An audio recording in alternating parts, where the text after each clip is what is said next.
Assalamualaikum dan hai semua, bertemu lagi kita pada video kali ini. Okey, kisah yang FS akan kongsikan pada kali ini adalah mengenai sepasang suami isteri yang menerima bungkusan misteri. Tak tahu dari siapa, dari mana datangnya, tapi sejak kehadiran bungkusan itu ke rumah mereka, ianya telah menimbulkan beberapa perkara misteri yang berlaku pada mereka. Nak tahu apa yang terjadi pada pasangan suami isteri ini? Jom tonton video ini sampai habis. Dan sebelum tu, seperti biasa, pada yang baru menemui channel ni, apa kata klik dahulu butang subscribe dan tertera di bawah ni sebelum anda teruskan untuk menonton video ni. Pada hari jadi aku beberapa tahun lalu, aku telah menerima sebuah package dari seseorang yang aku tak kenali. Bungkusannya berwarna merah pekat, seakan-akan ianya dicat dengan menggunakan Nippon pen. Sehingga ke hari ini aku masih lagi belum membuka bungkusan misteri tersebut kerana aku rasa tidak penting dan tidak perlu. Takut pun ada juga sebab aku tak tahu siapa pengirimnya. Tetapi semenjak aku menerima bungkusan itu, aku selalu tidur tak lena. Aku selalu menerima mimpi yang menyeramkan. Mimpi yang dimana aku berada di tempat yang begitu asing sekali. Tempat yang aku tidak pernah kunjungi sepanjang usia aku. Di dalam mimpi itu juga, aku dikunjungi oleh seseorang yang aku tidak kenal. Dia menyuruh aku untuk membuka bungkusan itu. Dia juga memberitahu bahwa isi kandungan bungkusan tersebut merupakan sesuatu yang istimewa. Sudah beberapa kali aku menerima mimpi sebegitu rupa. Namun, aku tetap tidak pernah membuka bungkusan itu. Kadang-kadang aku terasa seram dan takut bila memikirkan mengenai bungkusan misteri tersebut. Pada suatu hari, aku menerima bungkusan itu. Aku simpan di dalam stor yang terletak di bahagian belakang rumah. Aku memegang bungkusan tersebut. Aku membelek bungkusan yang berbentuk segi empat tepat dan tidak begitu besar itu. Aku amati bungkusan tersebut. Terdapat perasaan tidak menyenangkan ketika aku berada dekat dengan bungkusan itu. Perasaan ingin tahu aku terlalu kuat. Aku ingin tahu apa yang terkandung di dalam bungkusan tersebut. Aku takut jika ianya adalah bom ataupun objek yang digunakan untuk mengenakan sihir ke atas manusia. Apabila aku memikirkan akan perkara tersebut, aku menjadi bimbang dan khawatir terhadap keselamatan keluarga aku. Pernah juga terfikir untuk melaporkan kepada pihak polis. Tapi, atas sebab apa? Nanti jadi bahan jenaka pula. Beberapa minggu lepas aku pernah buang bungkusan itu ke dalam tong sampah dan aku melihat sendiri bahawa lori sampah itu sendiri telah mengambil semua isi-isi yang ada di dalam tong tersebut. Tapi entah macam mana, pada waktu malam, aku melihat bungkusan itu berada di atas meja kerja aku yang terletak di bahagian ruang tamu. Aneh, siapa pula pergi kutip bungkusan itu? Sedangkan aku dah buang tadi. Aku mengambilnya semula dan lontar ke dalam tong sampah. Esok paginya, bungkusan tersebut ada lagi di dalam rumah aku. Tetapi hanya berada bersebelahan dengan sinki di dapur. Aku mulai merasakan perasaan tidak enak dengan kehadiran bungkusan itu. Isteri aku meminta aku untuk bertanyakan perihal tersebut kepada sesiapa yang berilmu, kerana isteri aku mulai menerima kesan dari bungkusan misteri itu. Isteri aku juga turut mengalami mimpi ngeri setiap kali dia tidur. Disebabkan mimpi ngeri tersebut, kesihatan isteri aku terganggu kerana dia tidak cukup rehat. Selalu terjaga di antara pukul 2 ke 4 pagi. Aku juga mengalami perkara yang sama. Setiap kali aku tidur, lelaki misteri yang tidak dikenali akan datang menghampiri dan menyuruh aku untuk membuka bungkusan tersebut. Semakin hari semakin teruk mimpi yang aku alami. Aku mula mengalami kecederaan fizikal yang dimana di dalam mimpi aku telah dicekik.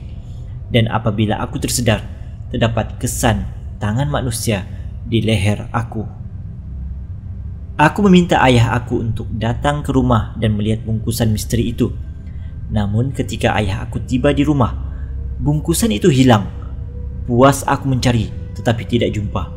Aneh, sedangkan aku sudah letak di atas meja di bahagian ruang tamu. Lantas aku memohon maaf kepada ayah aku kerana sudah penat lelah dia datang dari jauh, tetapi bungkusan itu tiada pula. Ayah aku menjelaskan bahawa ada seseorang yang dengki dengan keluarga aku. Dia ingin menghancurkan keharmonian yang terjalin antara aku dan isteri aku. Memandangkan ayah aku seorang yang berilmu dan pakar dalam hal-hal agama, jadi aku menurut saja apa yang disuruh. Aku kembali menjaga solat, mengaji setiap malam, mendekatkan diri pada Allah. Aku juga mengajak isteri aku untuk melakukan hal yang sama. Isteri aku juga sudah menutup aurat penuh. Dia tidak lagi mengenakan pakaian yang ketat dan menayangkan rambutnya lagi. Selepas perubahan besar yang aku lakukan itu, alhamdulillah, tidak ada apa-apa lagi mimpi ngeri yang mengganggu kami. Tapi pada satu hari, bungkusan misteri yang hilang tiba-tiba muncul kembali. Ketika aku dan isteri baru saja pulang dari melawat kawan kami yang sedang sakit di hospital, aku mendapati bahawa bungkusan merah itu terletak di atas meja makan dan terdapat haruman yang aneh di dalam rumah kami. Isteri aku memegang erat tangan aku. Aku dapat lihat dari riak wajahnya bahawa dia sedang dalam ketakutan. Aku mengarahkan isteri aku untuk berzikir saja dan jangan takut dengan benda-benda gaib. Aku memberitahu kepada isteri bahawa tiada yang hebat selain Allah yang Maha Besar.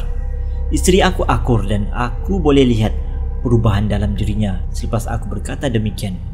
Dia melepaskan genggaman tangannya dan terus keluar berlari masuk ke dalam kereta. Aku jadi heran dengan tingkah lakunya. Lalu aku bertanyakan soalan kepada dia. Dia menjawab bahawa dia tidak mau masuk ke dalam rumah selagi dia rasa tidak selamat. Aku faham dengan perasaan takut yang dia alami ketika itu. Jadi aku membiarkan dia menunggu di dalam kereta, lalu aku yang masuk ke dalam rumah dan memastikan keadaan rumah itu selamat. Ketika kali kedua aku melangkah kaki masuk ke dalam rumah, aku mendapati bahawa bungkusan yang berada di atas meja makan tadi sudah beralih tempat pula. Ianya tiba-tiba berada di atas rak buku yang berada di ruang tamu. Aku mendekati bungkusan tersebut. Aku benar-benar ingin tahu isi kandungan bungkusan itu. Namun, perasaan seram yang menyelubungi diriku membuatkan aku jadi tidak berani. Aku bimbang jika sesuatu berlaku pada keluarga aku. Aku mengambil bungkusan itu dan aku campakkan ke tong sampah di luar rumah. Namun, kali ini aku campak ke dalam tong sampah rumah jiran. Kemudian aku meyakinkan isteri bahawa semuanya baik-baik saja. Lalu isteri aku keluar dari kereta dan berjalan masuk ke dalam rumah. Pada malam itu, aku tidak dapat lelapkan mata. Fikiran aku asyik terfikir mengenai bungkusan misteri tersebut. Lalu, aku bangkit dari katil. Aku lihat isteri aku sedang nyenyak tidur di sebelah. Aku pergi ke ruang dapur, mengambil segelas cawan dan aku isi cawan tersebut dengan air yang dingin. Lalu aku teguk perlahan-lahan. Dengan tidak semena-mena, isteri aku yang sedang tidur di dalam bilik tiba-tiba saja menjerit. Aku panik dan terus berlari mendapatkan isteri aku. Dia menangis tak henti-henti. Aku tak tahu kenapa dia menangis.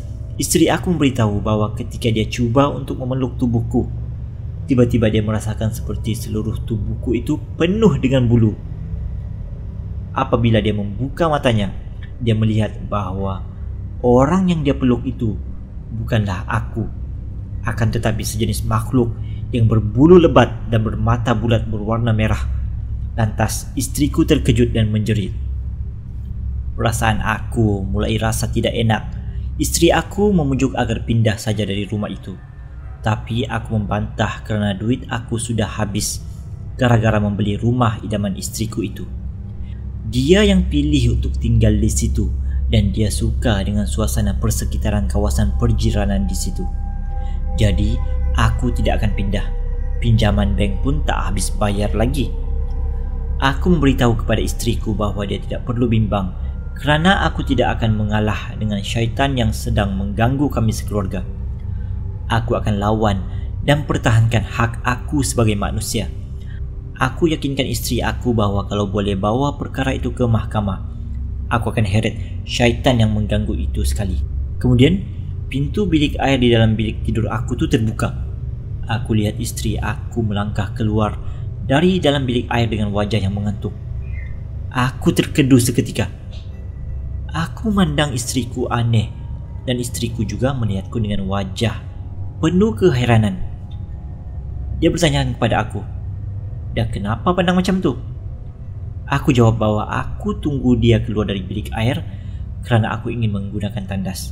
Aku terpaksa menipu kerana tidak mahu istri aku takut. Di dalam pelukan aku ketika itu adalah bantal peluk. Aku betul-betul heran. Apakah aku sedang dipermainkan? Siapa pula yang menjerit tadi? Siapa pula yang aku peluk tadi? Siapa pula yang menangis dan mengadu dengan aku tadi? Disebabkan mata aku sudah terlalu berat, lalu aku membuat keputusan untuk tidur saja. Aku sudah menghubungi ayah aku dan meminta bantuan dari dia. Dia akan datang dengan segera dan aku akan menjemput dia di stesen bas. Tamat je waktu kerja, aku terus pergi ke stesen bas dan menjemput ayah. Istriku sudah pun tiba di rumah dan dia terlalu sibuk untuk memasak kerana banyak projek yang dia perlu selesaikan. Jadi, aku beli makanan bungkus saja untuk santapan kami bertiga pada malam tu. Selesai solat isyak, ayah aku duduk di ruang tamu bersama aku. Kemudian istri aku menjerit dari dapur ketika sedang menyiapkan minuman untuk kami berdua. Aku bergegas berlari mendapatkan istri.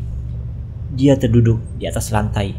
Dia berkata bahwa dia terlihat kelibat seorang lelaki tua berdiri di depannya, dan lelaki itu meletakkan bungkusan misteri yang telah aku buang ke dalam tong sampah di situ. Ayah aku mendekati bungkusan tersebut. Dia membelek setiap inci bungkusan itu. Aku menjelaskan kepada ayah aku bahwa bungkusan tersebut yang hilang tempoh hari ketika ayah aku datang untuk membantu. Ayah aku segera pergi ke belakang rumah dan dia cuba untuk membakar bungkusan tersebut. Aku dan istri hanya memerhatikan saja. Ketika bungkusan tersebut dijilat api, kedengaran bunyi suara orang lelaki sedang menjerit seperti kesakitan. Aku melihat ayah seperti sedang membaca sesuatu, tetapi aku tidak mendengarinya. Angin tiba-tiba bertiup kencang. Bau hamis memenuhi ruang udara.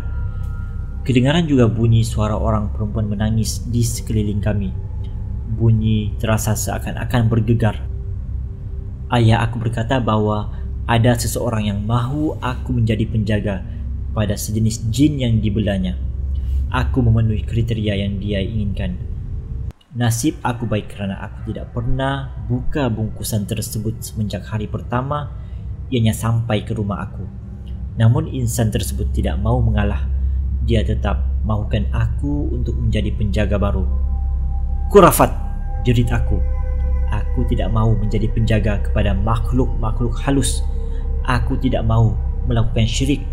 Tapi ianya tidak cukup untuk membuatkan insan tersebut mengalah. Secara tiba-tiba api yang membakar bungkusan tersebut menjadi besar. Ianya begitu besar sehingga kan aku terasa bahangnya di wajah. Aku mengarahkan istri aku untuk jauhkan diri dari tempat itu. Biarkan aku dengan ayah aku saja yang uruskan perkara tersebut. Istri aku membantah. Dia tidak ingin meninggalkan aku dengan ayah. Dia ingin menyaksikan adegan tersebut dengan biji matanya sendiri. Aku tidak menghalang. Kemudian aku berdiri di sebelah ayah aku. Aku tanya pada dia, apa yang patut dilakukan? Ayah aku berkata, ianya tidak mau mengalah. Ia tetap inginkan kamu. Jadi, aku harus lindungi kamu. Lantas aku pun berdiri di belakang istri aku dan menjelaskan kepadanya bahwa ayah aku mahu lindungi aku. Jika tidak, aku akan dirampas oleh kuasa jahat tersebut. Beberapa batang pokok kelihatan turut terbakar, tetapi yang anehnya, ianya bukanlah disebabkan kemarakan api yang menjilat bungkusan itu. Ayah aku kata, ada beberapa jin yang berhimpun di pokok-pokok itu. Lalu mereka terbakar disebabkan mereka sudah tertewas. Aku membiarkan saja ayah aku lakukan kerja dia. Aku dan istri aku memerhatikan saja. Apa yang sedang marak itu menghasilkan bunyi yang pelik. Bunyi tersebut seperti besi bergesel dengan besi. Yang pasti ianya menyakitkan telinga aku. Beberapa menit kemudian, keadaan mula menjadi sedikit reda. Api mulai surut, perlahan-lahan terpadam. Aku lihat ayah terjatuh. Dia kelihatan penat. Aku berlari mendapatkan ayah. Muka ayah begitu pucat. Aku tak tahu apa yang berlaku, namun ayah aku kata dia sudah berjaya hapuskan jin tersebut bersama penjaganya yang sudah nyawa di hujung kandung. Kemudian ayah aku tidak menyadarkan diri. Aku dukung ayah dan bawa masuk ke dalam rumah. Aku baringkan di atas tilam. Istri aku mengambil tuala bersih dan air suam. Kemudian aku lapkan tuala yang direndam dengan air suam itu ke wajah ayah aku. Aku memeriksa nadi ayah. Alhamdulillah, masih berdenyut. Mungkin ayah cuma tidur saja, karena aku dengar sedikit bunyi dengkuran yang keluar dari pernafasannya. Semenjak hari itu, tiada lagi gangguan atau mimpi ngeri yang mengacau hidup kami. Aku dan istri sudah boleh tidur nyenyak dan pergi ke tempat kerja dengan aman. Sekian.